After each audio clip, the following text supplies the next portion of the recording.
Nos emplois, nos relations, notre place dans le monde ne nous satisfont pas. Nous essayons d'avancer, mais quelque chose se dresse au milieu du chemin. Alors nous ne faisons rien.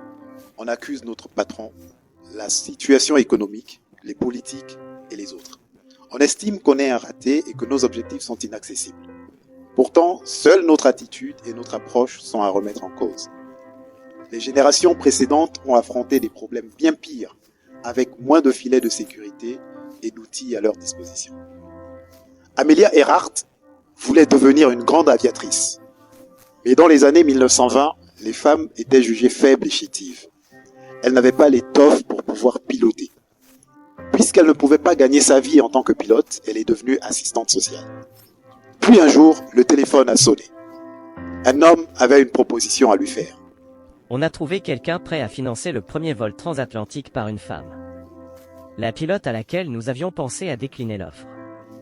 Vous ne piloterez pas réellement l'avion en solitaire.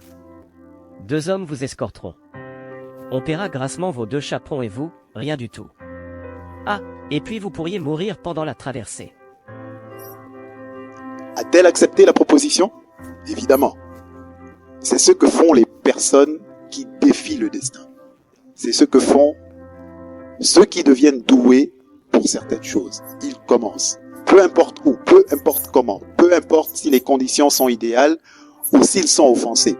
Car ils savent très bien qu'une fois lancés avec un peu d'élan, ils réussiront. En moins de 5 ans, Amelia Earhart est devenue la première femme à traverser l'Atlantique sans escale et à juste titre, l'une des personnes les plus célèbres et respectées au monde. Mais rien de tout cela ne serait arrivé si elle avait refusé cette proposition pourtant humiliante et si elle s'était apitoyée sur son sort. Rien ne serait arrivé si elle avait tout arrêté après ce premier exploit. L'important est qu'elle ait saisi sa chance, puis elle a persévéré. C'est pour ça qu'elle a réussi. La vie est parfois frustrante. Souvent, nous connaissons nos problèmes. On sait même quoi faire pour y remédier, mais on se dit que passer à l'acte est trop risqué, qu'on n'a pas assez d'expérience, que ce n'est pas ce qu'on imaginait, que ça coûterait trop cher, que c'est trop tôt, que quelque chose de mieux se présentera. On peut échouer. Et que se passe-t-il par conséquent? Rien. On ne fait rien.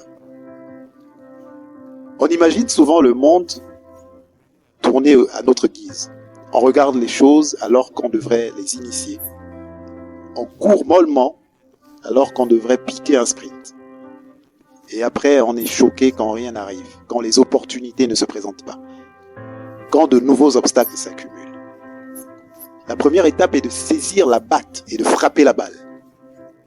Il faut commencer pour aller quelque part. Et si vous l'avez déjà fait, c'est super. Vous dévancez la plupart des gens. Mais en toute franchise, pourriez-vous en faire davantage? Sans doute. Au minimum, vous pourriez faire plus d'efforts.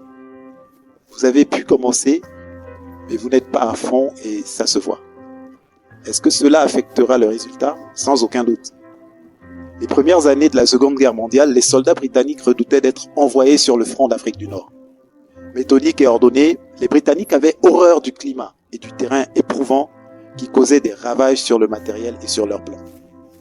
Ils ont agi en fonction de leurs sentiments, lentement, timidement, prudemment.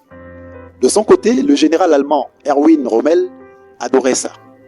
Pour lui, la guerre était un jeu dangereux, téméraire, désordonné et rapide. De plus, il s'est pris au jeu avec une énergie débordante et poussait ses bataillons toujours plus en avant. Pour une raison ou pour une autre, on a tendance à minimiser de nos jours l'importance de l'agressivité, de la prise de risque. On ne sait pas foncer. Amelia Earhart nous a prouvé le contraire.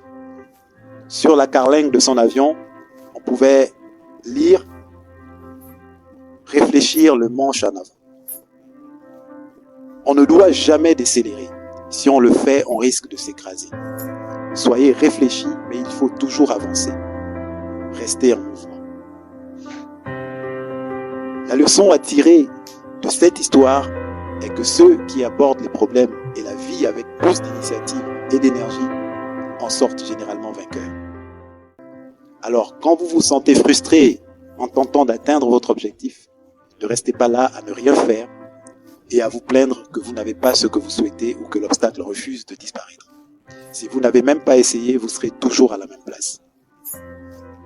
On parle beaucoup de courage, mais on oublie que la base n'est autre qu'agir. Que ce soit en approchant quelqu'un qui vous intimide ou en décidant d'ouvrir un livre sur un sujet qui vous intéresse. Et en parlant de livres, j'en ai un à vous recommander. L'obstacle est le chemin. Ce livre va vous aider à transformer votre perception de l'obstacle et vous apprendrez à voir non plus cet obstacle barbare qui se dresse sur le chemin de votre objectif, mais l'opportunité qui s'y cache.